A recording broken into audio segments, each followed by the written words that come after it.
शिक्षक आमदार तथा शिक्षक सेनेचे राज्य अध्यक्ष ज.मो. अभयंकर यांच्या आदेशानुसार तसेच जिल्हा परिषद नांदेडच्या शिक्षक विभाग यांच्या दिरंगाईमुळे थकीत वेतनाची रक्कम परत गेल्यामुळे शिक्षकाची आर्थिक कोंडी केलेल्या प्रशासनाला जागे करण्यासाठी आज ढोल बजाव आंदोलन केले। यातील मागण्या ह्या आहेत: शिक्षक व सेवानिवृत्त शिक्षकाचे थकीत देयके तात्काळ जमा करावे व विलंबनास जबाबदार असणाऱ्या कर्मचाऱ्याची सखोल चौकशी करून त्यांच्यावर कारवाई करण्यात यावी।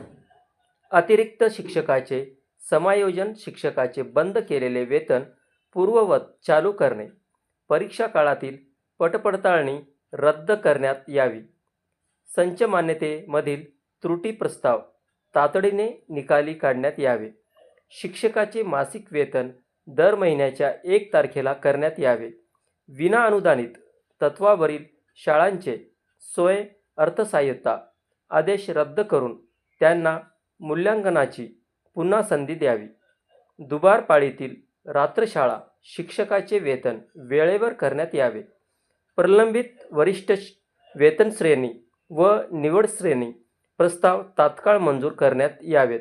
यासह विविध मागण्यासाठी महाराष्ट्र राज्य शिक्षक सेना जिल्हा शाखेच्या वतीने जिल्हा परिषद समोर राज्यव्यापी ढोल बजाव आंदोलन करण्यात आले।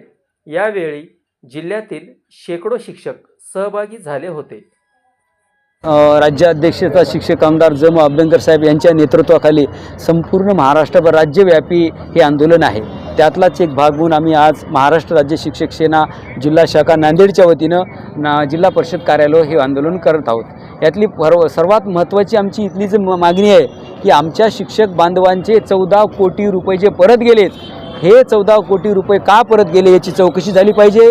आमचे सेवानिवृत्त शिक्षक बांधव 2 वर्षापासून त्यांची रक्कम आहे, आमचे शिक्षक आहेत, फरकाची रक्कम आहे, चट्टोपाध्यायाची रक्कम आहे, मेडिकलची रक्कम आहे। अहो, ज्यांनी स्वतःचे पैसे व्याजानं पैसे काढून दवाखाना दाखवलेला आहे, अशा लोकांचे पैसे आहेत। पोट मारून पैसा जे व्याजानं पैसे दिलेत, अशा लोकांचे देऊन आपला दवाखानाही केला, अशा लोकांचे पैसे आहेत।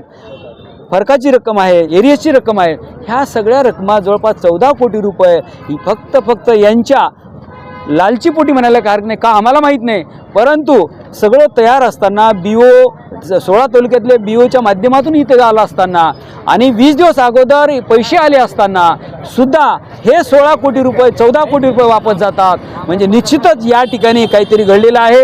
यांचं सगळ्यांचं कॉल रेकॉर्डिंग झालं पाहिजे, यांच्या सगळ्यांचे फोन पे जे आहेत हे तपासले पाहिजे। याच्या पुढे जाऊन जर म्हटलं तर अशा अधिकारी किंवा कर्मचारी यांच्यावर निलंबनाची कारवाई झाली पाहिजे। कारण आज जिल्हा परिषदेमध्ये ज्या थकीत वेतन आहे, थकीत वेतनामध्ये थकीत वेतन आहे, चट्टोपाध्याय, निवड श्रेणी, तफावतीची रक्कम आहे, निलंबन भत्ता आहे, असे अनेक प्रकारचे शिक्षकांच्या फरकाच्या रकमा असतात। त्याचबरोबर सेवानिवृत्त शिक्षक यांचे 7व्या आयोगाचे वेतन आयोगाचे हप्ते आहेत, त्यांच्या वेतन श्रेणीचे हप्ते आहेत। हे सर्व पैसा जिल्हा परिषदेला 14 कोटी रुपये आलेला होता। गेल्या वर्षी पण असंच केलं प्रशासनानं, जे 31 मार्च 2025 रोजी बजेट संपलं म्हणून त्यांनी बिलं रिजेक्ट केली। पण गेल्या वर्षीचे शिक्षक जे होते थकीत बिलाचे, यावर्षी पण त्यांनी पडताळणी केली व्यवस्थित। बिलाची पडताळणी गटविकास अधिकारी यांनी केलेली आहे। प्रत्येक एकाही बिलामध्ये त्रुटी नव्हती, पण सगळे बिलात म्हणजे त्रुटीनिहाय पाठवलेलं होतं।